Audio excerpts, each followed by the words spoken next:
IBF heavyweight champion of the world, Prince Charles Martin. How are you, mate? Okay, good. Good stuff. Nice to see you again. Back in London, obviously Saturday night. 2 days to go now, not long at all until you take on Anthony Joshua. It's obviously a huge fight, as you can see just by the media alone today. It's massive, and one I know you're looking forward to, and you're confident in, Charles. Yeah, I'm looking forward, man. We're just ready. That's all I'm looking forward to is getting in there and getting it done and getting it out the way, because these last couple of days has been like crazy, because we don't. It's like kind of forcing you to keep it on your mind. You know what I mean? I don't worry about this stuff. I wouldn't even be thinking about the fight right now. You know what I mean? Like until it's that day, and I do all my proper steps. Leading up to getting in the venue and getting my hands wrapped and getting ready to fight. I don't complicate this stuff. It's very, very simple. I do this for a living. That's it, mate. Obviously, you look cool, calm, and ready to get in there Saturday night. Obviously, got to give you credit coming over for your first defence and against an unbeaten, really big prospect. Everyone's saying that Joshua could be the future of the heavyweight division, but you're there Saturday night to make sure that doesn't happen. Yeah, I'm here to stop that reign, and also I'm here to give him his first loss. He'll learn from this loss. He'll learn not to mess with Prince Charles Martin. Yeah? Yeah, he's going to learn. As far as it goes with the atmosphere, it's going to be hostile. Of course, everyone's going to be in there for AJ, but you're ready for that? I love it. One thing about a fighter, he ain't supposed to get caught up in the crowd anyway, whether they're screaming my name or screaming, get knocked out. I don't get caught up in it. I've learned how to drown that out, since the beginning. So it's just another thing with the crowd. We separate the crowd from the fight, and he's the only one that I'll see in there anyway. It's tunnel vision. He's the only one that I'll see in there. Okay. Charles, how have you found the media attention? You come to Britain. Have you found the media attention and the change from America? Yeah, it's very much more. The boxing is just popular over here, man. It's good. Because over there they got baseball, basketball, football, stuff like that. They're not focusing in on these champions. They got world champions in their backyard. So I'm like, whatever. Why would I want to defend it over there? I don't want to defend it over there no times. If you ask me, they just not. Charles, you shared a few laughs with Anthony Joshua on the stage today, just before the head-to-head. Could you enlighten us to what was being said there? You both seemed chilled. Well, in the last interview when he was last here.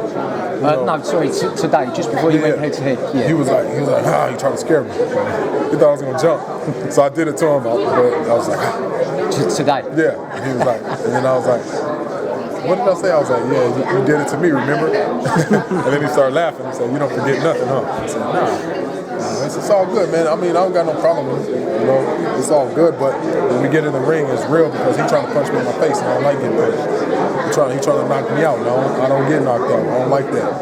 Okay, you're not just, his journeyman and stuff that he fought, and the journeyman that I fought, they might stand in front of us and get blasted out and take that, but I'm not taking, you're not about to punch at me. My mama always told me, don't you let nobody hit you. So that's how serious of a magnitude it's going to be, Saturday night, because you're not just about to be hitting on me. Just finally, I'll knock you out before you get me. I'll knock you out before you get me, because you're not just finna be hitting on me. You're training at high altitude at Abel Sanchez's Summit Gym. How are the lungs reacting to that, Charles? Do you feel like great. A lot of punches, but I don't even throw those kind of punches. We hit the pads and going crazy. I'm recovering fast. It's all about it's the recovery time. When you get your heart rate back down. That's when you train up there for. And the mental toughness, the mental strength. You're conquering something. I'm training how he trained, where he can breathe easy. I'm training that same magnitude of training where it's hard to breathe. So that's a total edge. That's more edge than I need to win this fight. Because it's all mentality. If it ain't up here, it ain't nowhere.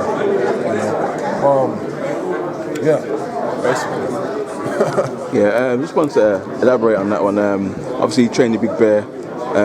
Obviously, you took training to the next level for this fight. So, So you're gonna obviously put the work in. So how do you feel like the fight is gonna go? What round do you think you'll knock him out in? No, I don't do predictions. I don't do predictions because I just see what's in front of me. I'm real with it. You know what I mean? I know Ali used to do stuff like that. You know, predict the rounds and stuff like that. And a lot of people also probably be asking me what round I'll knock him out in because they want to make some extra money. That's funny. But no, I'm just too real, man. You know, I got to see what's in front of me. Yeah, obviously there's a mutual respect between the two. Yeah, obviously you respect him, you respect his power, but come fight night, obviously that's going to change. Like this press conference, the first press conference you both had, there's a big difference in your demeanour, your body language is changing. You more got a game face on now. So like so now you've got in the mindset of like it's fight time now. Like, so going forward, like you mean business now. Yeah, it's definitely business because, like I said, he tried to come in here and knock me off. You know what I mean? You try to knock me off my two, and I'm 10 toes down with it. You know what I'm saying? And I ain't letting nobody do that to me, man. My self-pride is too big, man, for me to let anybody come in. He already got knocked out. I ain't never been stopped, and I ain't never been knocked out in no fights, no sparring, no nothing. Ain't never been knocked out in nothing. See what I'm saying? Ain't never been stopped. But he has, so that's where he weak at. Yeah. He weak. He gonna give up. And I'm gonna hit him with. I got that sneaky power, and I'm gonna hit him with some stuff he don't see. I got sneaky power, man. I'm not just the muscle bound guy that's walking around like, oh yeah, you know I'll knock you out. You know I'll knock you out.